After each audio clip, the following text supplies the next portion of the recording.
মহাগ্রন্থ আল কোরআনের সূরা হজ্জের ৩৬ এবং ৩৭ নম্বর আয়াতে ইরশাদ হচ্ছে, ওয়ালবুদনা জাআলনাহা লাকুম মিন শাআইরিল্লাহি লাকুম ফিহা খায়র ফাযকুরু ইসমাল্লাহি আলাইহা সওয়াফ فإذا وجبت جنوبها فكلوا منها وأطعموا القانع والمعتر كذلك سخرناها لكم لعلكم تشكرون لن ينال الله لحومها ولا دماؤها ولكن يناله التقوى منكم كذلك سخرها لكم لتكبروا الله على ما هداكم وبشر المحسنين। আর কুরবানির উটকে আমি তোমাদের জন্য আল্লাহর অন্যতম নিদর্শন বানিয়েছি, তোমাদের জন্য তাতে রয়েছে কল্যাণ।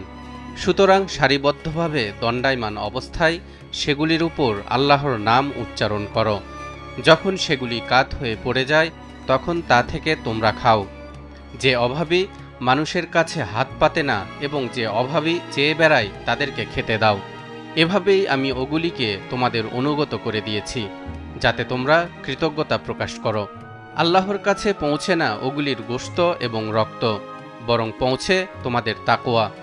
এভাবে তিনি ওগুলিকে তোমাদের অধীন করে দিয়েছেন যাতে তোমরা আল্লাহর শ্রেষ্ঠত্ব ঘোষণা করো, এজন্য যে তিনি তোমাদেরকে পথ প্রদর্শন করেছেন।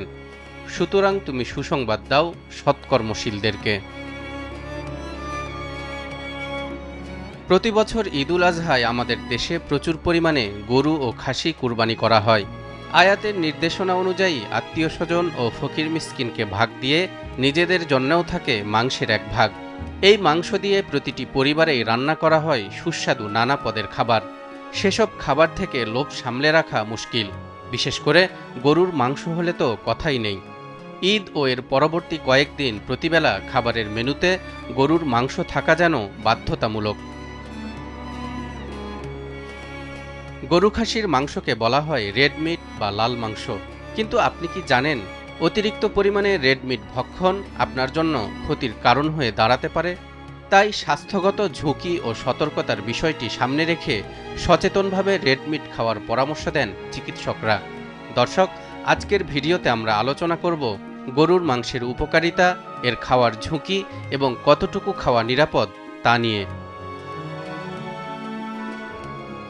গরুর মাংসে প্রচুর পরিমাণে প্রোটিন, আয়রন, জিঙ্ক, ভিটামিন বি12 ও অন্যান্য পুষ্টি উপাদান রয়েছে যা শরীরের নানা গুরুত্বপূর্ণ কাজের জন্য অপরিহার্য। এই মাংস বিশেষ করে শরীরের কোষ গঠন, শক্তি সঞ্চয়, রক্ত সঞ্চালন ও রোগ প্রতিরোধ ক্ষমতা বাড়াতে সহায়তা করে। আয়রন ও ভিটামিন বি12 আমাদের রক্তের স্বাস্থ্যের জন্য অত্যন্ত গুরুত্বপূর্ণ এবং গরুর মাংসে এসব উপাদান সঠিক মাত্রায় থাকে। এছাড়া গরুর মাংসের মধ্যে রয়েছে এক ধরনের প্রাকৃতিক কোলাজেন যা হাড় ও যৌথ স্বাস্থ্য সুরক্ষায় কার্যকরী ভূমিকা রাখে। নিয়মিত পরিমিত মাত্রায় গরুর মাংস খেলে হাড়ের শক্তি বৃদ্ধি পায় এবং এর মাধ্যমে অস্টিওপোরোসিস বা হাড় ক্ষয়ের ঝুঁকি কমানো যায়। তবে অতিরিক্ত গরু খাসির মাংস খেলে আবার হিতে বিপরীত হতে পারে, যেমন কোষ্ঠকাঠিন্য হওয়ার ঝুঁকি বহুলাংশে বেড়ে যায়। এর থেকে পরবর্তীতে আরও অনেক রোগের আশঙ্কা থাকে। চিকিৎসকরা জানান ৪০ বছর বয়সের উপরে চর্বিযুক্ত গরুর মাংস খেলে কোষ্ঠকাঠিন্য, স্তন ও কোলন ক্যান্সারের মতো রোগ হওয়ারও সম্ভাবনা থাকে। লাল মাংসে থাকা বিশেষ ইনফ্ল্যামেটরি যৌগ পাকস্থলী, ক্ষুদ্রান্ত ও বৃহদন্ত্র ক্যান্সারের জন্য দায়ী। এছাড়া ফুসফুসের নানা রোগের ক্ষেত্রেও ভূমিকা রাখে লাল মাংস। এমনকি অতিরিক্ত লাল মাংস আর্থ্রাইটিস, গেটেবাত, পেপটিক আলসার, পিত্তথলিতে পাথর, অগ্নাশয়ের প্রদাহ, কিডনি রোগসহ বিভিন্ন জটিলতা তৈরি করে। গবেষণায় দেখা গেছে দিনের বেশিরভাগ সময় যারা গরু খাসির মাংস খেয়ে থাকেন তাদের ক্যান্সারে আক্রান্তের ঝুঁকি অন্যদের তুলনায় 12% বেশি। প্রতিদিন 100 গ্রামের বেশি লাল মাংস খেলে হৃদরোগে মৃত্যুর আশঙ্কা 15%, স্ট্রোকের ঝুঁকি 11%, বৃহদন্ত্র ও প্রোস্টেট ক্যান্সারের ঝুঁকি 17% বৃদ্ধি পায়।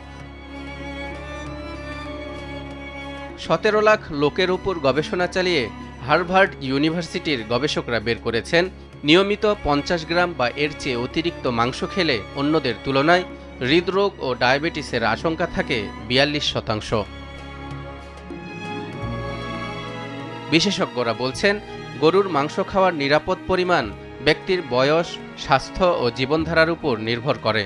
সাধারণত দিনে 120 থেকে 150 গ্রাম গরুর মাংস খাওয়া নিরাপদ এবং সপ্তাহে 3 থেকে 4 বারের বেশি গরুর মাংস খেতে চিকিৎসকরা নিরুৎসাহিত করছেন।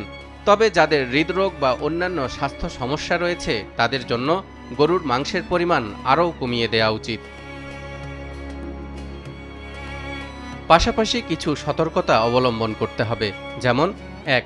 যাদের ওজন বেশি, ফ্যাটি লিভার, কোলেস্টেরল সহ নানা শারীরিক সমস্যা আছে তারা চর্বি বাদে মাংস খাবেন। 2. গরুর মাংস খাওয়ার পর কোমল পানীয় পান করা ঠিক নয়, কারণ গরুর মাংসে ফসফরাস ও সোডিয়াম থাকে, এ কারণে উচ্চ রক্তচাপ বেড়ে যেতে পারে। 3. গরুর মাংসে আয়রন রয়েছে, এজন্য গরুর মাংস খাওয়ার পরপরই চা কফি খাবেন না, এতে আয়রন শোষণ ব্যাহত হবে। 4. মাংস হজম হতে সময় নেয়, তাই বেশি খেলে পেট ফাঁপা ও কোষ্ঠকাঠিন্য দেখা দিতে পারে, এজন্য মাংস খাওয়ার সময় সালাদ, দই, বোরহানি, ক্যাপসিকাম ও টমেটো খেতে পারেন।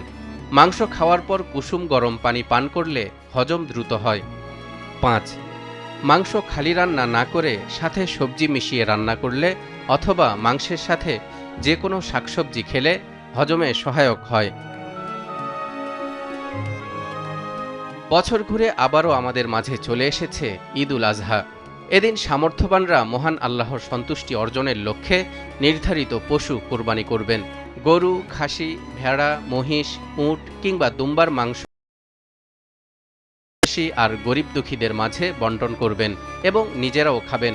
তবে এই খাওয়াটা যেন পরিমিত হয়, স্বাস্থ্যসম্মতভাবে হয়, সেদিকে আমাদের সতর্ক দৃষ্টি রাখতে হবে। মহান আল্লাহ তাআলা আমাদের সবার কোরবানি কবুল করুন এবং আমাদেরকে সুস্থ রাখুন। আমিন। তালহা ইবনে রেজা, নিউজ 24।